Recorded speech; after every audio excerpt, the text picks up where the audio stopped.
I will run, I will climb, I will soar. I'm undefeated. Oh. Welcome, Libra, to Channel the Future Tarot. Today we are going to do your Two Paths Tarot reading.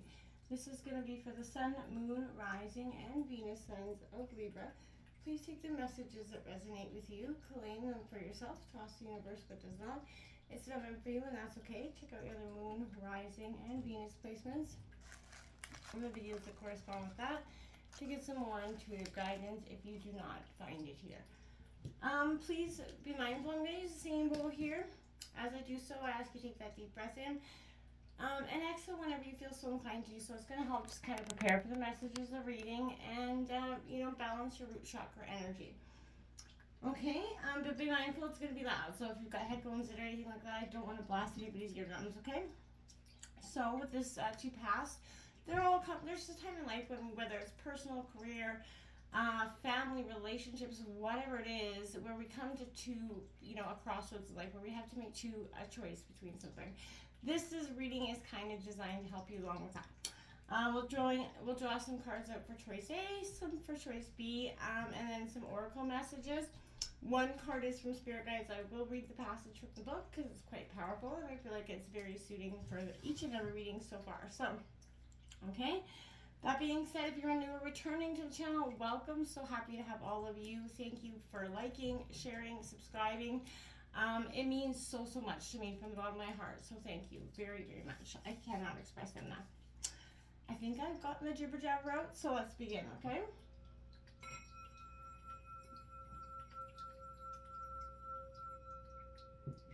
Peace, love, health, and wealth. All right, Libra. What's coming in here for your choice A for June 2023 for Libra? Sun, Rising, and Venus signs of Libra.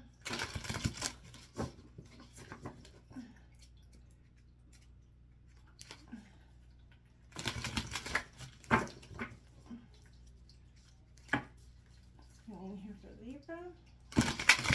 Choice A. One more time. All right.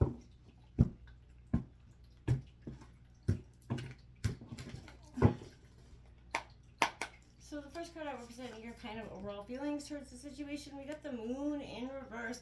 We did just have that strawberry moon on the 3rd, that full moon, so it was a sense of releasing here. In the situation, we've got the Six of Pentacles, Taurus, Virgo, Capricorn out here, as well as the Seven of Wands in reverse, Aries, Leo, Sagittarius energy, and the Six of Wands. Interesting. You got double sixes out here as well. The possible outcome is Temperance, Sagittarius energy. And on the bottom of the deck, you got the Magician in reverse. So, alchemizing, your manifestations, trying to make your manifestations come into play with the first choice could be a problem. I do see the Moon card in reverse as sort of something that you may be not seeing clearly, or you're searching for more information in regards to this first choice. It's coming in here for option B for Libra.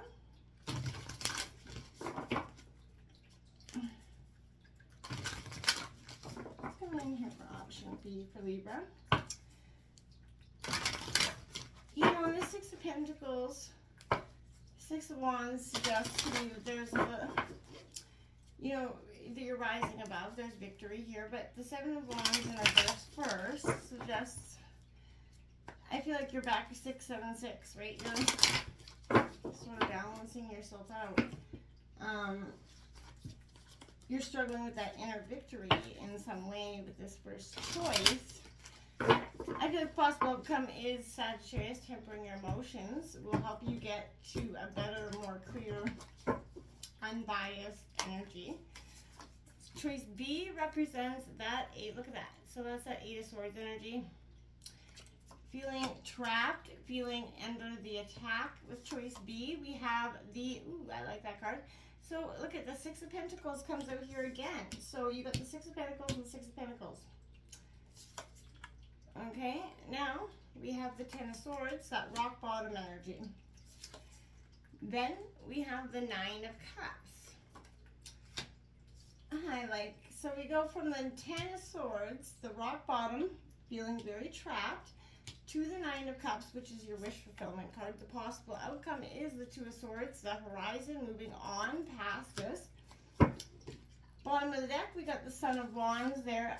So I feel like here, Libra, there's a sense of one point, you know, choice B represents under the attack, but both A and B start out with the situation with the 6 of Pentacles.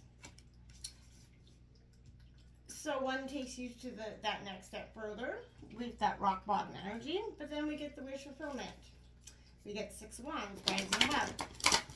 Tempering your emotions, coming to that crossroads. Libra, you are that balance. You're looking for that equal balance in your life. So I feel like that temperance kind of is your female counterpart, or the masculine and feminine energies. And I feel like that could be the emotional part of, you know, your own duality, Libra. Okay. Well, there's too many cards, so don't see if any of them come out again. We got that tobacco, the dandelion card. I just want to see what's coming out here for Libra in regards to these 2 choices. We got waterfall, persistence, 42. Breaking down to another 6, by the way. Okay, we got diamond, number 11, radiance. And then we got oak tree, ancestors, number 26. So this could be a sense of, I want to say, releasing the karmic, some sort of karmic pattern, whether it's been on your family or you. There's a sense of you releasing something that's hindered maybe your ancestors for some time. There's a powerful sense of radiance, you know, out that diamond. It's a master number 11. It's also, you know, your number in most tarot decks. So Libra, you know, I feel like, again, you're finding your inner radiance. That waterfall is that persistence card. Now, this is the deck I will read the passage from the book from your spirit guides. So coming in here for Libra regarding these 2 choices.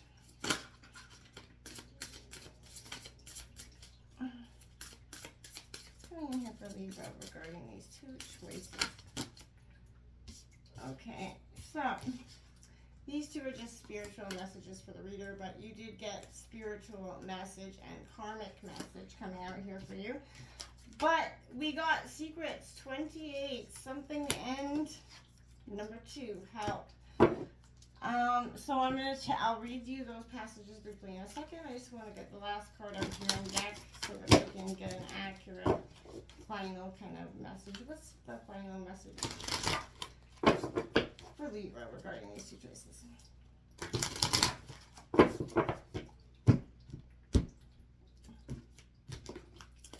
I feel like, again, you're under the attack, but I feel like there's going to be yours, you know, with that help card. I feel like you're going to be asking for help from spirit guides, ancestors, to help you kind of temper your way through the situation. We did get the Andean cross, number 2 out here in reverse. And you got 2, which is help here. So 22, another master number. You're really leveling up in a different way here. I want to go to card number 2. Okay. And your messages. We are sending you signs to help you become aware that you can move forward alone. You feel you can't accomplish important things on your own, yet you have a great capability to adapt, and you can show great perseverance. We are sending you many signs related to the number 18. Remember what happened when you turned 18 and what happened 18 months ago. You experienced important things at those times, which enabled you to forge great inner resilience. You are capable of great things, but we wish you to also remember everything you have already accomplished. You feel we are not with you, but we are always at your side. For a few months, try acting on your own and become aware of your own inner strength. We are here, but we don't act, because it's up to you to build your own path and create your own positive evolution. This is the goal of your incarnation. I like that for you. 28 secrets. Okay. Okay. You may feel like you need to know a secret to contact us. Know that such contact is reserved for initiated people who have a secret revelation they don't share. There is no secret to contacting us. You only need to empty your mind and speak to us from your heart. Use rituals, but to communicate it with us, we invite you to release any old and limiting beliefs you have. We invite you to create your own spirituality, your own way of communicating with us, and have perspective on your old rituals. Focus on what echoes and resonates with who you are and what you want. So those secrets of release, the secrets of understanding, maybe you felt like you were disconnected from spirit guides, ancestors, something like that for some time. And I feel like you have to see that this period of transition that's happening for you is being initiated by your own inner self. As you know, with the karmic ancestors card, I feel like this is definitely a sign that you are moving from that. We've got this Andean cross here in reverse. This time is past and the window of opportunity is closed on something, but I feel like now is not the moment to take the leap that you've been maybe over preparing for. It's best to wait until conditions, in heaven line up again, or offer you some more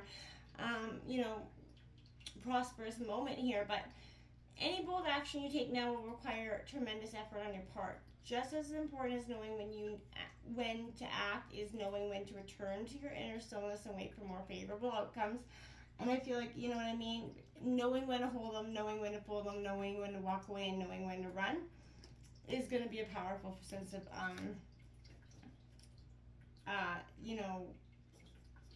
emotions for you. And instead of allowing that conflict to come in, I feel like you're going to allow something else to happen here, and it's going to be a really profound sense of change for you.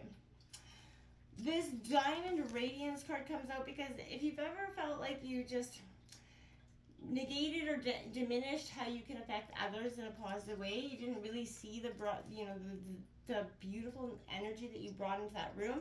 No matter what else is going on or what mood you find yourself in, you have the power to shine like that diamond, right? And, to radiate love and compassion, to make eye contact, smile without, concern as to how others might react. It's important now to take risks in doing so. Inspire these feelings in yourself. Place your hands over your heart and imagine that you have all the radiance and the beautiful energies of the most sparkling diamond you ever did see. And that'll I feel like you're going to see that sparkle within yourself sort of transformation, like change you in a different way. This Ancestors card is speaking to that knowledge of, yes, we have karmic patterns. Your deceased loved ones aren't just gone after they passed. You are connected to their lineage, just as the smallest leaf is connected to the deepest oak tree. So I feel like your ancestors are calling on you. They want to guide you and support you with their life's journey. And it's critical now that you kind of heed their counsel or advice. Synchronicities, that 18 again is going to be powerful for you. These kinds of experiences are much more common than you might, suppose. Having your spirit guides in your presence. After a loved one dies, many people report receiving signs from them, such as visitations in a dream, maybe that strong sense of presence, hearing their, favorite songs repeatedly, or a visit from an animal that was once one of their favorites. But when this happens, pause whatever you are doing and notice whatever you see, hear, or feel. Right? Maybe jot down a journal if you need, but trust whatever you perceive, even if it doesn't make any immediate sense to you, it will. Contemplate the message and see if it resonates with you, and thank your ancestor for delivering it to you. You may even wish to construct, like I said, an altar or a way to pay homage to those spirits, okay? I feel like periodically lighting a candle in their honor as well, our prayer offers them thanks, but also invites them in and lets them know that you truly do want to receive those messages, okay? Unless you don't, of course. 42, persistence is key here. So, you're struggling with your impatience, rushing too fast to gain ground on something, to make a decision. Possibly stop doing that. Go with the flow here. Get back into, the flow of things. Stop periodically. Take that break. Examine where, you might need to look at things and see where you could make some immediate changes. Because I feel like if you don't, you're just going to end up in a really stagnant spot. And I feel like you really don't want that. Choice A is that moon card in reverse. So you have to let go of the fears and anxieties, secrets and lies we brought to light here. So don't be fearing that with this choice. I feel like it's going to make you, the truth will come. But you have to let the confusion confusion come in, the confusion go in and going to start to clear here. You're about to overcome intense power struggles, but you know, don't just celebrate yet. Your recovery isn't going to be easy or smooth. I don't feel like the path of the future isn't clear right now. Some people or circumstances are going to kind of try to toss you off or obscure your vision here. By the same token, this position is saying that you're currently stepped in some sort of falsehood. You know, perhaps you've lost sight in your dreams, or you're caught up in a make-believe dream here, and it's kind of led you astray. It's time to come to terms with reality, make changes to free yourself from these illusions. This better future is awaiting for you, my dears, but you have to believe it to achieve it, right? I say it religiously, and it is true. The Six of Pentacles coming out here is Taurus, Virgo, Capricorn. This suggests you've been in that, you know, not giving back to yourself or giving to others freely. You kind of have to take that step back to administer some much needed self-care here. There's no harm in rewarding yourself for what you've done, and there's no harm in saying no. You need to do something for yourself. Be mindful of the commitments you're making, and keep in mind, you know, that charity is for others, not for that self-reward. And if you're in a relationship, one partner could be a little bit over-invested and the other under-invested. Compromise is key, like to everything good. We all know that. This Seven of Wands energy coming out here in reverse. I feel like, you know, it is Aries, Leo, Sag energy. In reverse, I feel like this is, you know, could symbolize some external criticism that are carrying enough weight here to kind of severely impact the way you think about a situation or seem to progress. Any harsh criticisms and oppositions, they've taken a toll on your spirit, and you may feel like it's impossible to move past it. This isn't true. You can rise above this if you work to establish this, your position, and refuse to change yourself just to make anybody else happy. Try to remember that you can't make everyone happy, right? And you will truly wear yourself down trying to accomplish this task, and there's no point. Just remember, you know, to take care of yourself first, okay? The Six of Wands is a celebration. You've done and accomplished. Everything is coming. Your confidence is rising. You're self-assured. You're moving past that negative mindset of having and accepting that you don't have to accomplish everything in a day, and you definitely don't have to accomplish anything to anybody else's standards, okay? And I feel like that's a beautiful day when you can just kind of let that heavy-ass energy of everybody's wishes for you go and start wishing for yourself. The Temperance card comes. Remain present. You know, I feel like assess your knee-jerk reaction here in some way. Seek the middle ground. Resist the urge to be highly opinionated or highly favorable one way or the other. You know, again, just don't be rushing in with some negative mindset, expecting it all to work out if you're kind of secretly sabotaging it in the end, right? We have, my dear, that Eight of Swords coming out. So this is trapped, powerless energy coming in. I feel like you will go into position B, option B, with surrounded by obstacles and threats on all sides. You find yourself that victim, and you don't feel like there's a way out. Your perception is what's keeping you, or will keep you, stuck in here. You have that opportunity to grow with the Six of Pentacles, but it's gonna, that stagnant energy will seek to destroy here. To take you to that grounding, redirection, endings and new beginnings, rock bottom energy, where you're going to have to totally change your beliefs and everything else in order to go forward. It does bring in the Nine of Cups, but at what cost, I would say, right? Got the Two of Swords coming in here as the outcome. There is that beautiful sun on the horizon, but there again is two paths, two choices. What are you going to take to that sun? You know what I mean? Know when to hold them, know when to fold them, know when to walk away, know when to run. Right? Until next time, my friends. Namaste.